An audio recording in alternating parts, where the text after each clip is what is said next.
السلام علیکم ورحمت الله وبرکاتو. د صوابای نرانو او د لګانو خلکو سپیشل سلامونه قبول کړئ.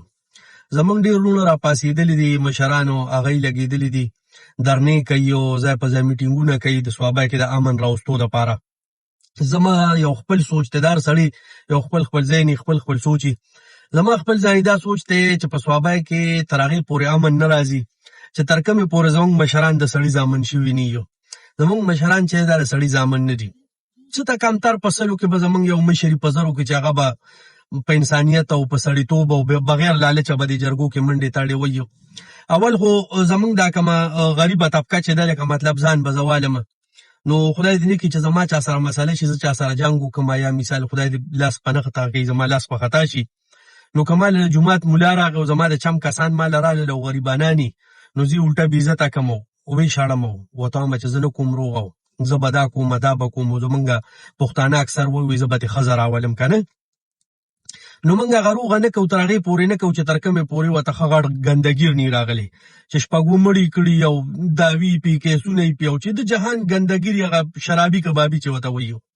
چې کله زمونږ منځ له راشي نو بیا ورته موږ خوله چینګه کړو په کوپي ولاس کې ضروري ما خو روغه نه کوله، خو بس چې ته راغلی نو اوس به وکړمه.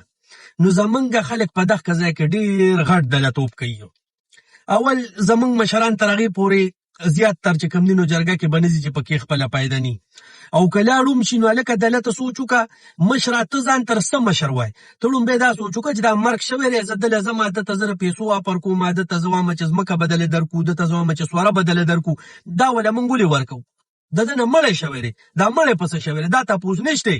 خو بس یو بېغیرت او دله او کچکون انسان به راپاسي، مړی به وکړي، مشران به لاړ شي روغه بوله جوړه کړي، بله ورځ هغه بیا مړی کوي، د هغه په شان 4-5 هلکان نور بیا مړي کوي. ولې کوي؟ هغوی ته پته روه چې مشران شته، زما پلار دی، زما جایداد دی، ما له به روغه وکړي. دا خوله مې بدرنګېږي او بیا کنځل کوي سړی، خو ښه خبره نه ده چې خپلو پښتنو ته سړی کنځل وکړي. نو اول خو زما چې کومه خپله رایې ده، زما ذهن چې څه وایي، نو اول خو زمونږ مشرانو له یو ځای کېده په کار دي چې دی یو داسې میټینګ وکړي، یو داسې جرګه جوړه کړي چې کوم هلک مړه وکړو، چا په چا باندې ظلم وکړو، 324 وکړو، نو د هغه خاندان سره به روغه کېږي. خو هغه کس به ضمانت 15 کاله نه کېږي چې چا مړی کړی دی د هغه 15 کاله ضمانت نه کېږي او په جیل کې باقي کم کور والا چې دي یې سر به روغه وشي او خبره به ختمه، یې سر به زمونږ سلاندې باندې ني. خو داسې چې ته کېږي لوپر ځي به یې ټوله شپه ټوله ورځ به ګرځي، خو چې مړی ته وشي نو بس مور پلار به وروره ورپسې جایدادونه خرڅوي او دا مشران به راځي. مشرانو زمونږ په کلي کې د صحیح مشر قدر نشتی. په صوابای کې قسم دی که صحیح مشر ته څوک سپی سړی وایو، او چې کوم ښه ګندګیر او کلی ته تنګ وي که نه، نو چې چا لاړ شي ښه نو دی پکې بیا پیدې ومي که نه. اوس د 2 کسانو په کور مسله ده، یو وایي چې دا زما دی، بل وایي دا زما دی، یا په ځمکه مسله شوه یا نور څه داسې مسله شوه، نو وروره هغوی هغه مسله نه حل کوي. خو که ولې دغه ګندګیرو کې یو سړی لاړ نو 2-3 لکه روپۍ به اتیا ځان له ولي او مسله به ولې حل کړي، او هغه چې لاړ شي وروره چایانې او روټیګانې به پرې خوړلی کېږي. د صوابۍ نه دا شی ختمول پکار دي.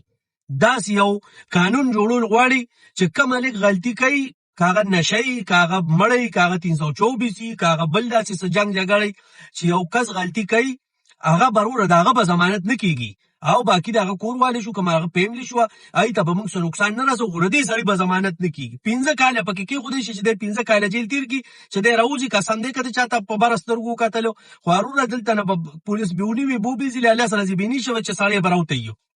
نو بس په دې باندې صوابۍ روانه په دې باندې ده. زمونږ مشران صحیح نه دي. اوس هم وایم، بیا هم وایم، بیا به هم وایم، زمونږ مشران 99% د لګان مشران